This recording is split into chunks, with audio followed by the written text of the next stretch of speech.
नमस्कार दोस्तों, मैं रतन सिंह और आप सभी का ट्रिगर न्यूज में स्वागत है। Parliament budget session, petrol diesel की कीमतों पर राज्यसभा में तीखी नोकझोंक, हरदीप पुरी ने दिया ये जवाब।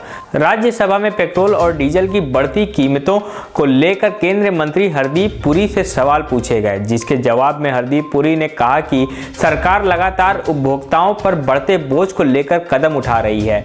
वैसे पेट्रोल और डीजल डी-रेगुलेट किया जा चुका है, लिहाजा कंपनियां तय करती हैं। हरदीप पुरी ने कहा कि हमारी तेल कंपनियां और सरकार लगातार रशियन फेडरेशन और कई और नए बाजार में बातचीत कर रही है।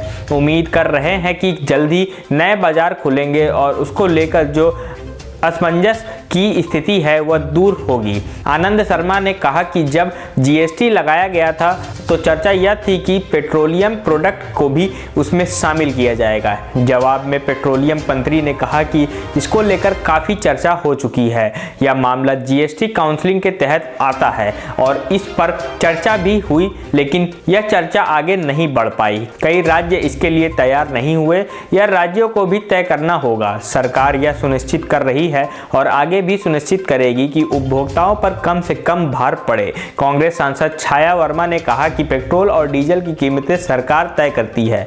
जब चुनाव आता है तो कीमत नहीं बढ़ती और जब चुनाव खत्म हो जाता है तब बढ़ जाते हैं। यह दिखाता है कि सरकार का पेट्रोल डीजल की कीमतों पर अवैध कब्जा है। इसके जवाब में हरदीप पुरी ने कहा कि यह आरोप गलत है। पेट्रोल पर सरकार का कोई कब्जा नहीं है। यह कंपनियां अंतर्राष्ट्रीय कीमत के आधार पर दाम तय करती हैं। हमारे देश में तो 5 साल होते रहते हैं। अभी चुनाव खत्म हुए हैं, फिर साल की शुरुआत में चुनाव है।